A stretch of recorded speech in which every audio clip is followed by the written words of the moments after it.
shout out to the Nuggets. They get it done. Honestly, as a Laker fan, as a fan of the NBA, um, this was one of the most bearable finals. Like I know there's a lot of people complaining that it was kind of like boring and it wasn't that exciting. I can see where people are coming from. There was a lot of gritty defense. There was a lot of stretches in the games where it was hard for both teams to score.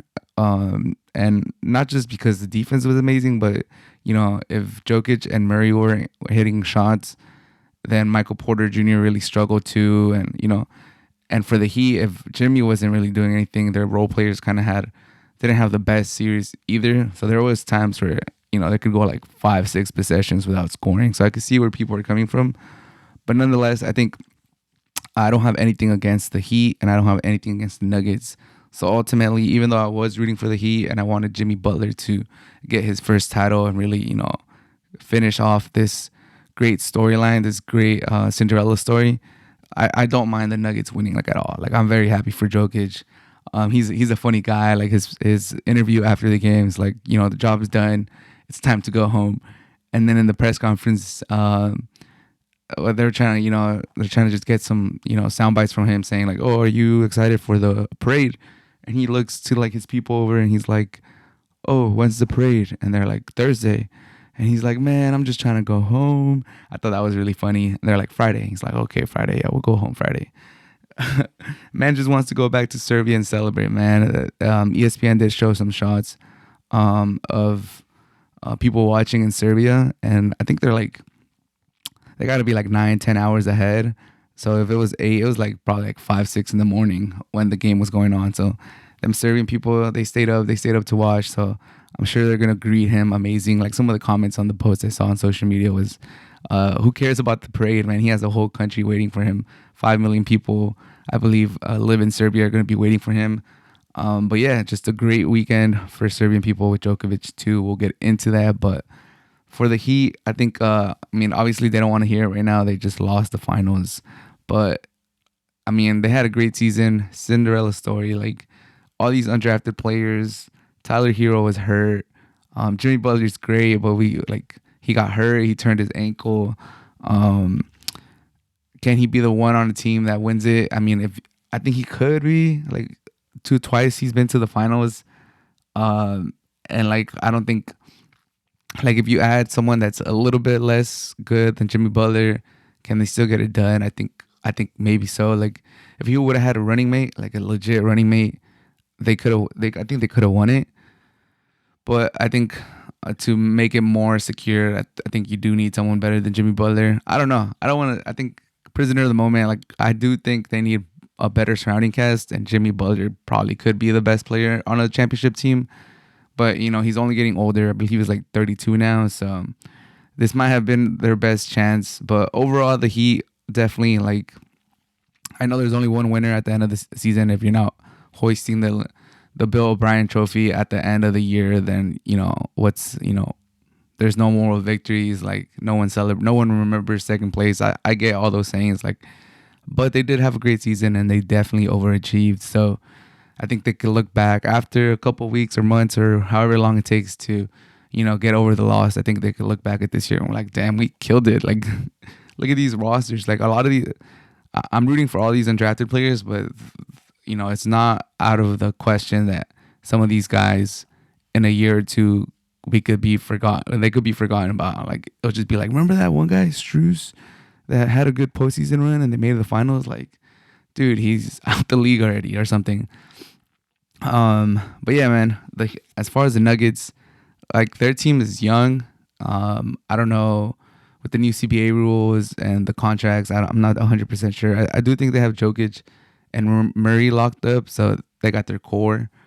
But I'm happy for Jokic. Like I said, he seems like a down to earth guy. He looks like he treats his job like a 9 to 5.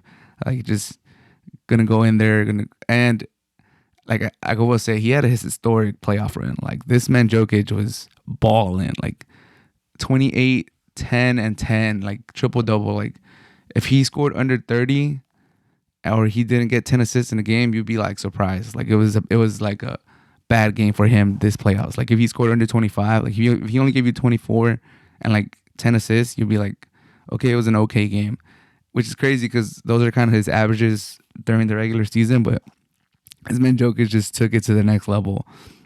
And his offensive game, like it was scary. Not gonna lie. Every time Jokic got the ball, especially with teams being so small nowadays, like Bam Adebayo is a center, and he looked tiny compared to Jokic. Like, and he's muscular too. He's built strong. He's not no weakling, and it just looked like Jokic could back him down like whenever, and just use his size. Like it's scary to just see Jokic backing your small undersized center down. Like that's not a pretty sight. And the worst part is he's 7 feet tall, and if you send a second person, he has like a 360 vision. He's gonna see where the help is coming. He's gonna pass it out to the correct guy. Like this man's insane.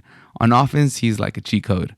On defense, I could say that he's gotten better. Like I don't think he's ever gonna have the fastest feet in the NBA. He's never gonna be able to shuffle his feet like at an elite level.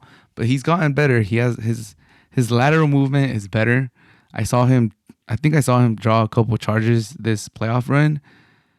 I also think he's being a little smarter. He's being a little more savvy now that he's getting a little older. He does flop a little bit. Like people have said, Jokic spends a lot of time on the floor for a center, but he's smart. You know, that's one of the things I like about the Heat. Like people might find it annoying, but I actually enjoy watching Kyle Lowry play. Like he's definitely declined. He's not. He's 37 years old. He's old, but sometimes he misses a three, like the whole rim. It just hits backboard. But this man will not stop shooting, and like he's very aware of the moments. So I appreciate.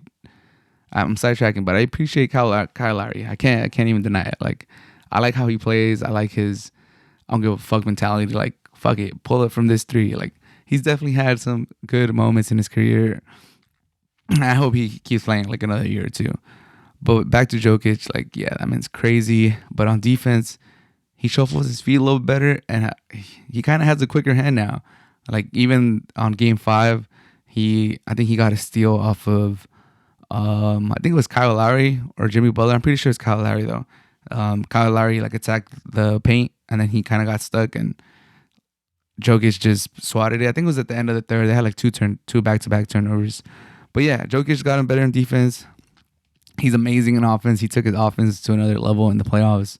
Murray, after 2 injuries, it looks like his arrow is pointing all the way up.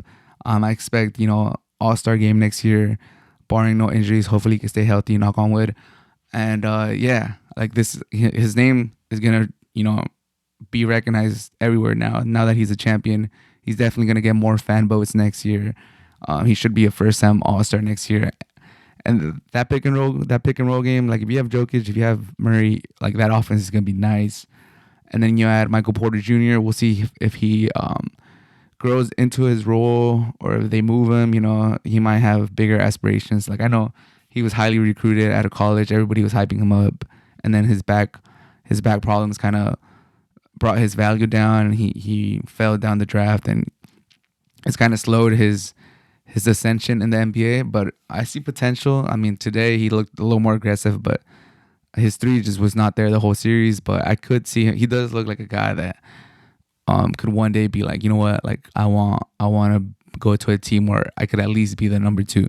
Because it looks like, Jokic and Murray, they got those two positions locked up. Like they're going to be the 1 and 2 for the next 5 to 8, 10 years. And Michael Porter Jr., I think, just from the way he shoots, he doesn't the way he shoots, like he's never seen a shot he doesn't like.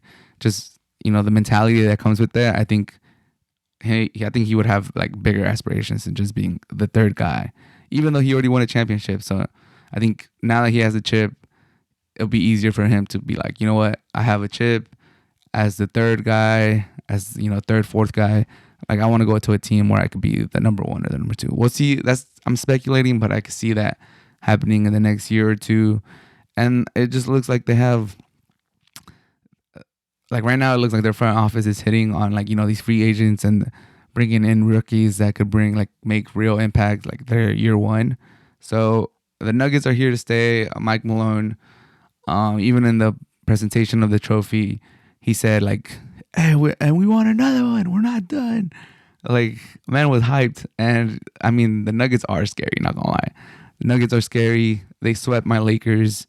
They take care of the Heat in five. Gentlemen's sweep. I will say this before I talk about Djokovic. I don't like how they give the trophy to the owners. I think the NFL does that too. And I just don't like that. Like the whole year, we never talk to the owner. We never see him. We never see the owners the whole year.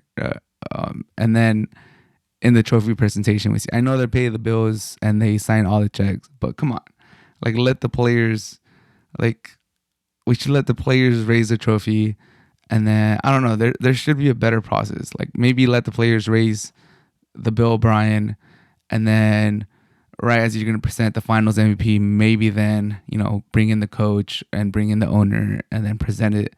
I don't know. There has to be a better way than the first moment we see with the trophy is with the owner. I don't know. I just don't like that. It feels I don't know. It feels like we just watch. We're here to see the players and the coach. Like I don't know. It feels off. There I don't have the correct order on how it has to be. All I know is that this order feels a little off. Like why is it the owner? Someone explain to me why. I mean, I get that they own the team, but it's no one's here to see the owner. Like no one even cares what the owner has to say, like or wants to see him raise the trophy. Like do that at the end or something. I don't know. Someone give me an idea on how that could be fixed. But congratulations to the Nuggets. Congratulations to Jokic. Especially because Jokic had a lot of heat going into these playoffs about how getting swept, getting losing in the first round. Like I remember a couple years ago he got ejected in the elimination game against the Suns. I believe he like swiped his arm and he hit Chris Paul in the head or something like that. And I mean, even I was like, it kind of looked like he wanted to get ejected. I may have spread that storyline, spread that angle. So my bad, Jokic. You're a dog. You proved everyone wrong, including myself, these playoffs, and I'm happy for you. I'm happy for you, and I can't wait to see you duke it out with the rest of the guys to see who's the best guy in the NBA now. But as of right now, I think Jokic has cemented himself as the best player in the NBA.